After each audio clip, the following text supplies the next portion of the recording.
Riverside Cherries owner Gerard Van Beek is more positive than when I met him just days after Gabrielle. Back then he didn't know if his 7 hectares of cherries would survive, but in the end his losses weren't too bad. We're being able to resurrect the cages again. We're in the process of rebuilding all the netting, the structure. Poles were snapped, wires, cables were snapped. So we've actually, I'm almost halfway through that. So that's a real blessing, because that's a key business and something that is more or less my hobby that I really enjoy doing. So we've lost half a hectare behind the house where the flood was just too strong and the cage was just irreparable. So we've replaced that. But we'll be planting, hopefully in a week's time, another hectare of cherries, new cherries. However, little remains of the apple orchard Mr Van Beek was leasing on the rest of his Twyford property near Hastings. Much of it was wiped away by raging floodwater. Where we're standing here, the bulk of the water that actually came through the break in the Narororo, just opposite Fern Hill, the bulk of the water actually came through this particular area. Water generally goes where it wants to go, and it just completely ripped out 6 hectares of very valuable young planting who are almost in full production. Fruit was hanging on, and if you look at it now, it's just green grass left behind. The trees are just completely ripped out. The final piles of rubbish will soon be burned before ploughs hit the ground and the land is planted with crops. Mr Van Beek says his family's efforts have concentrated on getting the land sorted, then his attention will turn to the home he built 2 decades ago, which was inundated with water.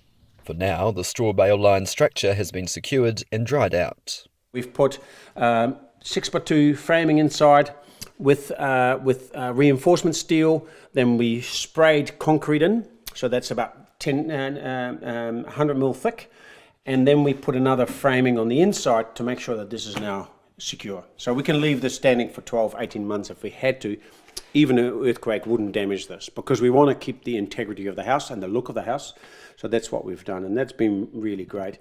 Meanwhile, the family are living in a garage which has been upgraded to a warm, comfortable living quarters. So it will happen, but first we're going to do a harvest of cherries. So we're going to do a season of cherries, because that's time critical. The house is not critical. We're living very comfortable here in the garage now. And so once it's done, then we're going to concentrate on this and make it a real nice project as a rebuild from the flood.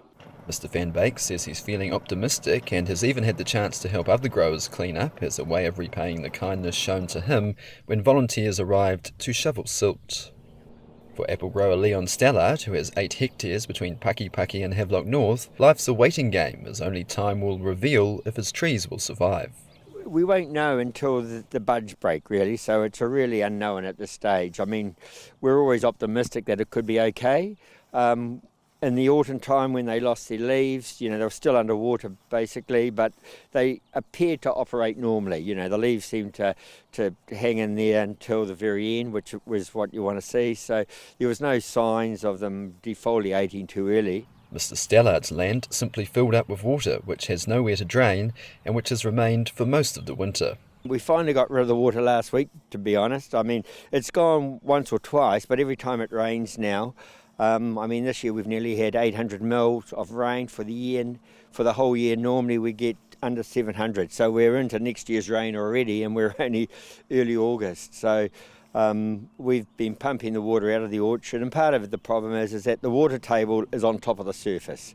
The ground is absolutely saturated.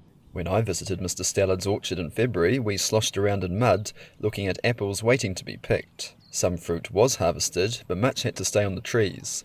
Lost income simply left to wither. The block we're beside, we started harvesting in 2 inches of water, and after about half an hour we were in 6 inches of mud. I mean, the ladders that the guys were working on were just disappearing into the ground. So, you couldn't get them to climb a ladder because it was just too dangerous. Mr Stallard says he'll have to consider his future if the trees don't survive, an unenviable position many growers face. A tree costs $20. I mean, if you're buying one of those with PVRs, with property rights on them, you're paying $100,000 a hectare just for royalty. So to replant a block of apples now, you're talking $200,000 plus a hectare. And you'll go, well, if I've got 3-4 hectares, I've got to borrow, in essence, $1 million with no income. So how am I going to pay that back, and who's going to lend me that? Whatever the future brings, Hawke's Bay growers will hope promises of drier weather hold true as they get back on their feet.